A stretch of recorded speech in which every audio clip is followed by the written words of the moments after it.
soft, wisp-like tones. Now, take a deep breath in and slowly let it go.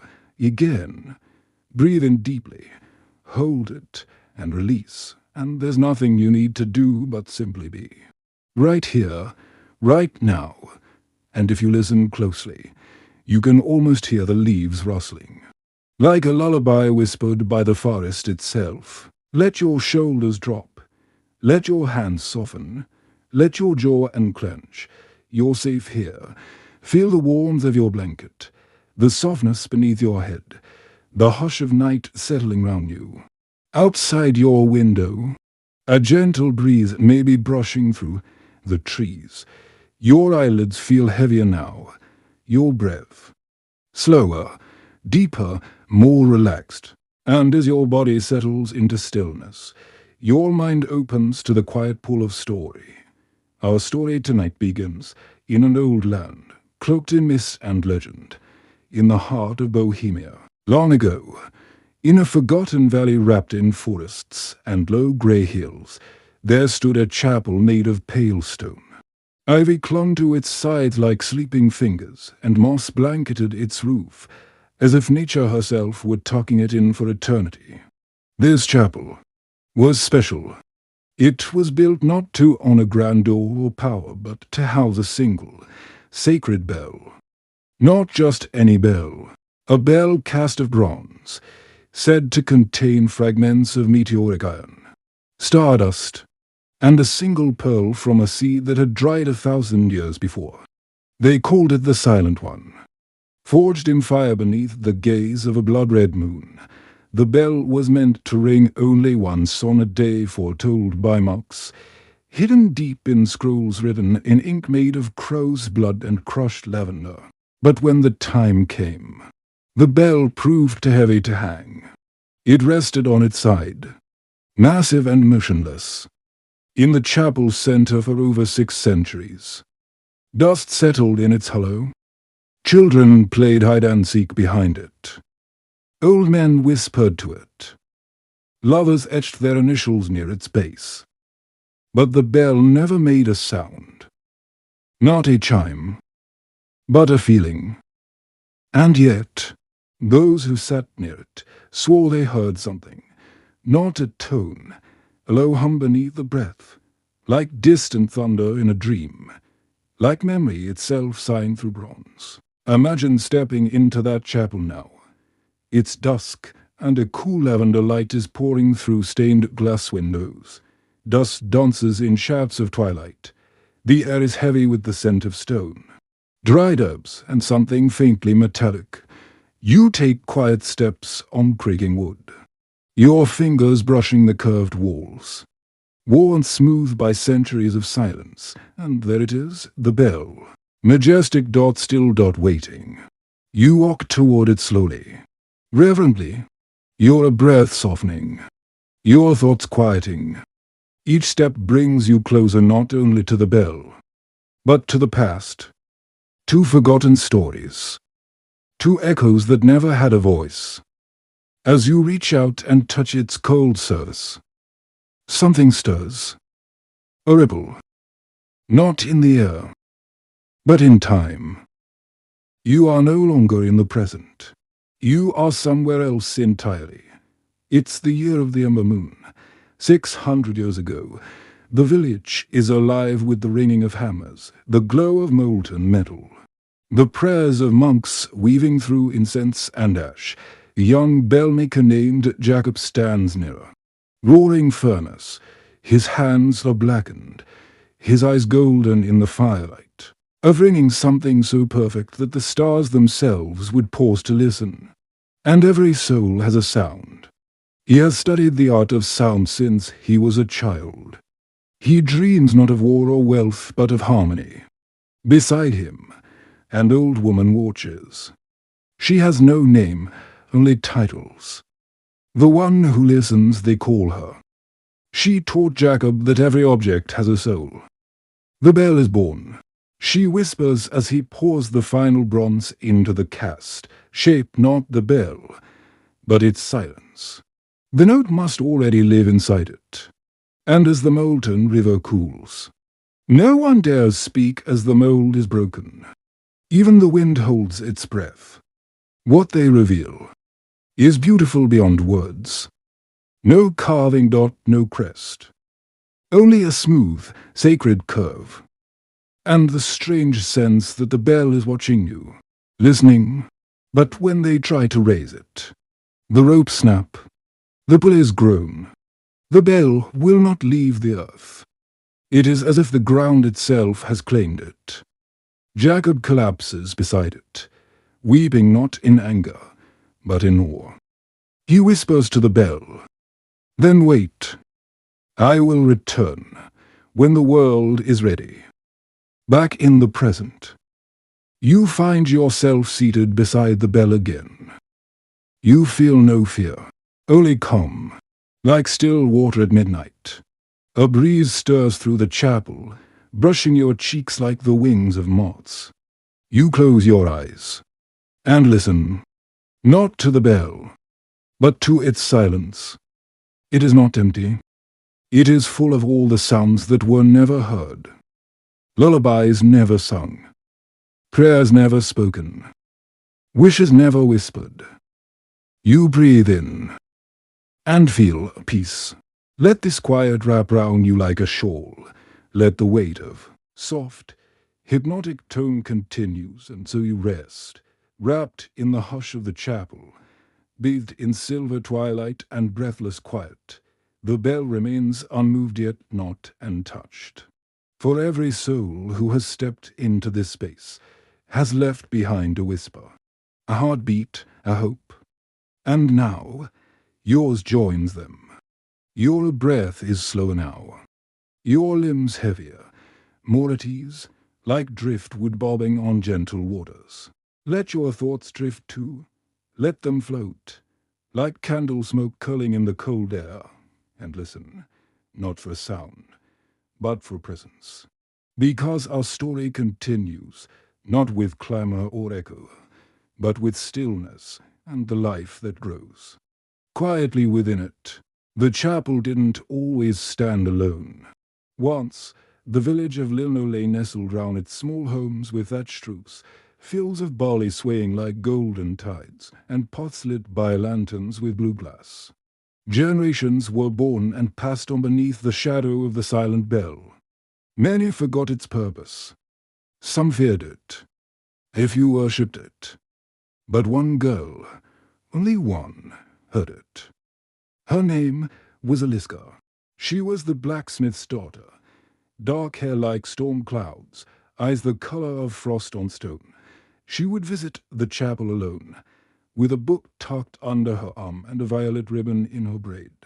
She never spoke in the bell's presence, never dared to sing, but sometimes she would hum, low, soft, as if testing the silence, teasing it. And then, one evening, when the first snow began to fall, she placed her hand on the side of the bell and whispered, "Do you ever wish you had a voice?"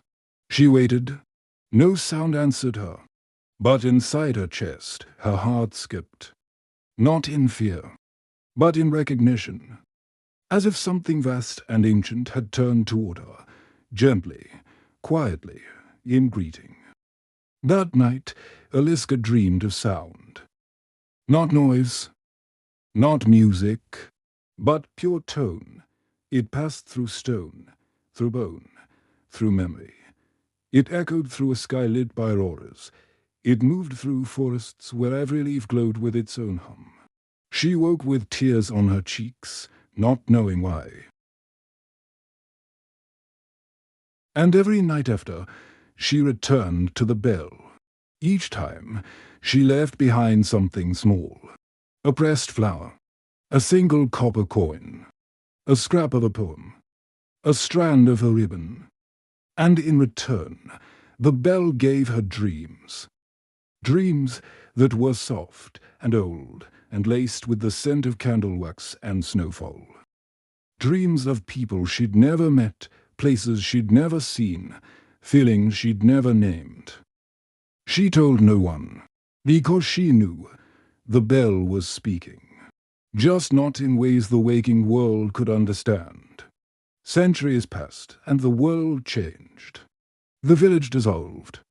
The chapel fell into quiet ruin, and the bell, still unringing, became legend. But it never stopped listening. It remembered the touch of Jacob's hands. It remembered Eliska's hum. Every soul that leaned close and whispered into its silent shape. It remembered every sigh, every secret. Even now, it remembers you. Let your thoughts sink deeper, like falling snow settling on a frozen lake. You're safe here, in a time that does not move, in a space that asks for nothing, only stillness. Feel your breath soft even. Let it carry you to the next memory. There was once a traveler. He came from the north, cloaked in wool, beard full of snow, boots worn from endless wandering. He said little, asked for no lodging, only stood before the chapel doors one dusk and waited. The villagers watched from their windows. Children pointed, dogs barked, but the traveler didn't move. Then stepped inside the chapel and sat cross-legged before the bell. He stayed until night fell. No one followed him. But come morning, the snow round the chapel had melted. The traveler was gone, and carved faintly into the floor beside the bell, in old Norse runes, were these words: "Its silence is the last note of a song the stars forgot to finish." And so the bell continued in silence. Not abandoned, not broken, simply waiting. Waiting for someone who could hear beyond hearing, feel beyond sound. Yes, you. To step through the veil of story and into wonder. You, who listen with your heart open. You, whose breath has softened into stillness. You, whose dreams are ready now, tonight. The bell will not ring, but tonight it remembers you. And that is music enough. Let that music hold you. Let it carry you deeper. Toward rest. Toward sleep. Toward the heart of the silence. Soft and slow, as if speaking to a half-dreaming mind. She, now doing beautifully. Feel how your body has relaxed, how your breath flows like a quiet stream through a moonlit meadow. There is nothing left to hold, nothing left to do. It's only the calm rhythm of your breath, and the soft voice of the story continuing beneath it, like footsteps on a mossy forest path. Our story now returns to the bell. And a man named Father Aurel, he came to the chapel in the early days of its decay, after the village had vanished, after the ivy had overtaken the walls, after the roads leading to it had crumbled into footpaths. Only Deer remembered. He was not young, nor was he old. He had known suffering and silence in equal measure. Aurel arrived without fanfare, carried only a pack, a lantern, and a notebook bound in cracked leather. He made his home within the chapel, sweeping the floor each morning with a broom of bound birch twigs, lighting a fire from the dry roots of old grapevines, and sleeping on a straw bed tucked behind the bell itself. Locals in the nearby town thought him mad. They called him the Hollow Monk, but they also sent him bread. And once, a child sent a candle carved with stars. They say Aurel spoke to no one, except the bell.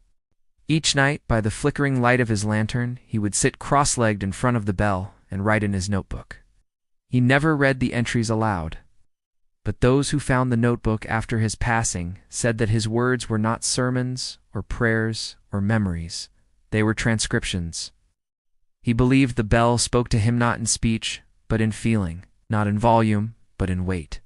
And he translated it the only way he knew how, in silence.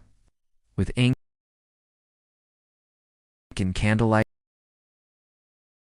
and faith, he wrote things like, "Today it wept, not for sorrow, but for all the joy never shared. There is a chime within it round and golden that has no need to be heard, only held. A girl once kissed it. I do not know her name, but the bell remembers her warmth. You close your eyes now. You imagine Father Oral's steady hand. You picture the crackle of his fire, the bell beside him, glowing faintly in the dark like a guardian that needs no sword. And somehow, you feel it too. A hum, barely there, like wind in hollow stone, like the breath of time. You let that feeling soak into your bones. Warm, still unmoving. The chapel fades, and another vision unfolds. A winter long ago. Snow curls across the ground like lace, and smoke drifts lazily from chimneys. But in this memory, the chapel stands radiant. Candles line its walls. The bell is surrounded by villagers holding hands. And an old woman, eyes clouded, back bent, leans against it and smiles. Her name was Grandmother Safa. She believed the bell was magic, not in the way of spells and sparks, but in presence, in patience. In the quiet weight of something that never needed to declare itself to be holy. She told children stories about how the bell had once been touched by a thunderbird, and that its silence was the mark of something too divine to disturb. She said, "When the bell is needed, it will ring, but it will not be heard through ears, only hearts." And the children believed her, not because they understood, but because she told the story beside the bell, and its silence made the tale feel true. Let your mind settle into that moment. Let yourself be one of those children, sitting cross-legged on the stone floor, clutching a woolen blanket, cheeks pink from the cold. You look up at Grandmother Safi. You see the dancing candlelight in her eyes. You glance toward the bell, and for just a breath, you think you see it move. A shimmer, a flicker, a faint trembling like breath held between words. But it does not ring, and somehow that is enough. You smile. You feel safe. You feel seen. Let that feeling wash through you now, the sense that something ancient is with you. Not watching, not judging, just being. The bell is not waiting to be awakened. It is already awake, and it waits not to speak, but to be understood. Tonight it does not demand your attention. It only offers presence. Presence is everything. As your breath grows deeper, slower, softer, let your body feel as still as the bell. Let your heart beat slow, matching the rhythm of the unseen tone. A sound too sacred to be heard, a note too wide to fit inside a moment. So it lingers. Inside the silence, sleep draws nearer, like a tide, returning to shore. And the bell is your lighthouse, unmoving, unshaken, unforgotten. You've done beautifully to come this far. Now let your body melt a little more into the mattress. Let your breath grow slower still. And your eyelids so heavy no may flutter. Drift, or simply rest. Let the last threads of the day unravel gently from your thoughts. You're safe. You're surrounded by the hush of something ancient and kind. And the bell is near once more. We return now to a time when the bell nearly stirred. It was not night. It was not dawn. It was something between. A moment that slipped unnoticed between the turning of hours, a breath caught in the chest of time. It began with a storm. The sky over Bohemia cracked open an enormous breath of wind and rain that howled through the hills like wolves mourning the moon. Lightning touched the forest peaks. The rivers rose. And yet, the chapel stood unmoved. Inside, the bell sat like a mountain asleep. Its bronze slick with rainwater dripping through the old roof. Its silence deep as ever. But then, a stranger came. He entered with the storm, soaked, silent. He did not speak. He did not kneel. He only stood in the doorway, staring at the bell for what seemed like hours. When he finally approached, he reached into his coat and pulled out something wrapped in a scrap of velvet, a tiny bell, no larger than a sparrow's egg, dull, old, and cracked.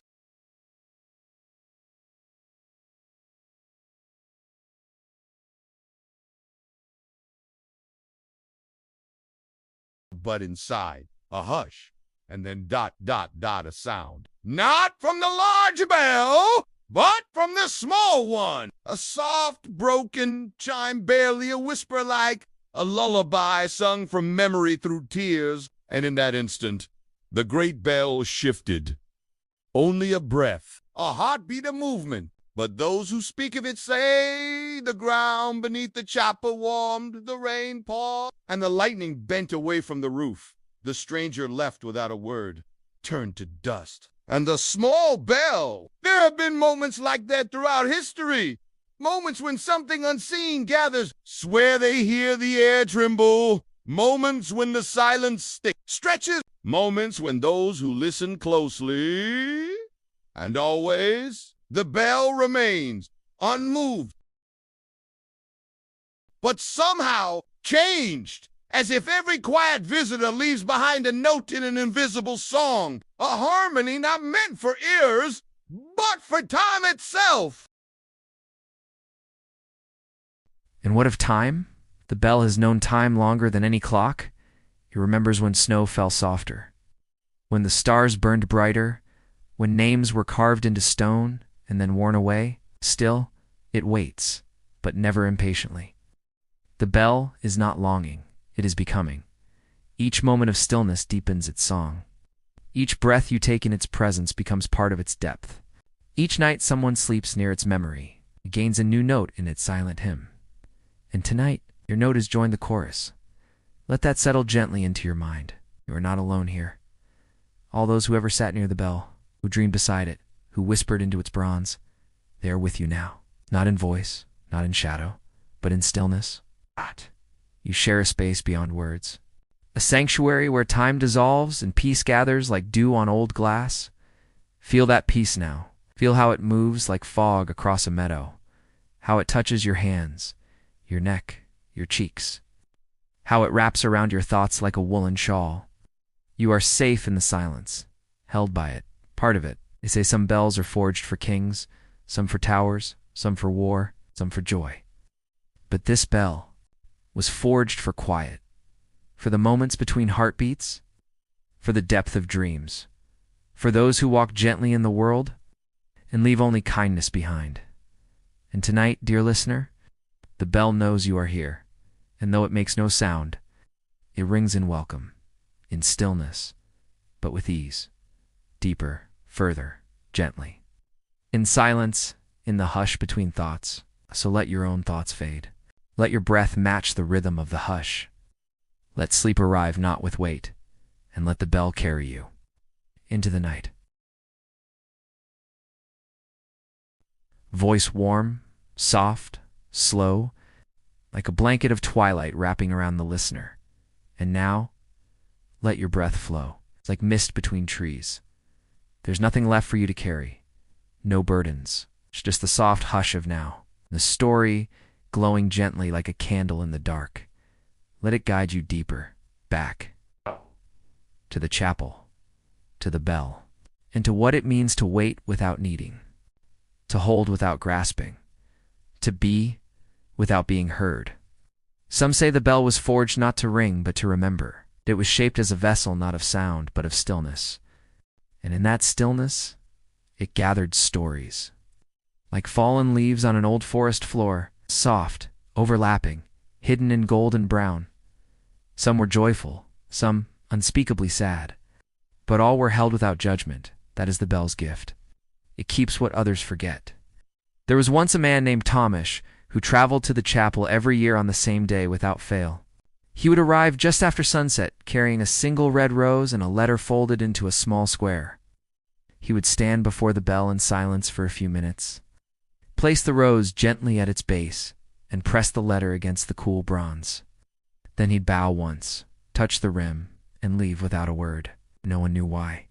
Until one day, as the caretaker of the grounds, an old woman with silver hair and eyes like damp stone, found a forgotten letter tucked behind a loose tile. She did not read it, but she said, the paper smelled of lavender and rain, and when she held it near the bell, she heard just for a heartbeat a tone, barely there. It's almost imagined, but clear as moonlight, a chime not in her ears, but in her chest, a feeling like goodbye, and like forgiveness. She never found another letter, But she never questioned again what the bell could carry. So many came to the chapel with full hands and left with quiet hearts. Mothers who had lost children, soldiers with nowhere left to fight, lovers separated by distance or death or time, all sat near the bell. All left pieces of themselves behind, not to be seen, not to be answered, only to be held, because the bell never spoke back. But those who came to it said they felt lighter, not because it gave them something, but because it took nothing from them. Now let your own thoughts drift like petals on a windless lake. If you could leave something with the bell, what would it be? A sorrow you've held too long? A wish too quiet to say aloud? A name? A hope? Feel it in your heart now. No need to say it. No need to write it. Just feel it. And imagine yourself walking quietly through the chapel, the candlelight flickering around you, the hush pressing gently on your skin, your footsteps soft on the stone. You kneel before the bell. You place your invisible gift at its base. And as you touch the bronze, it accepts, without question, without condition. It holds what you've brought, and it keeps it safe forever. Some say the bell is not waiting to ring, but be rung, not by rope, not by hand, but by presence. That every soul who listens to its silence, every dreamer who rests beside its shape, every heart that reaches toward it in stillness, rings it, and though no sound escapes, the world feels it.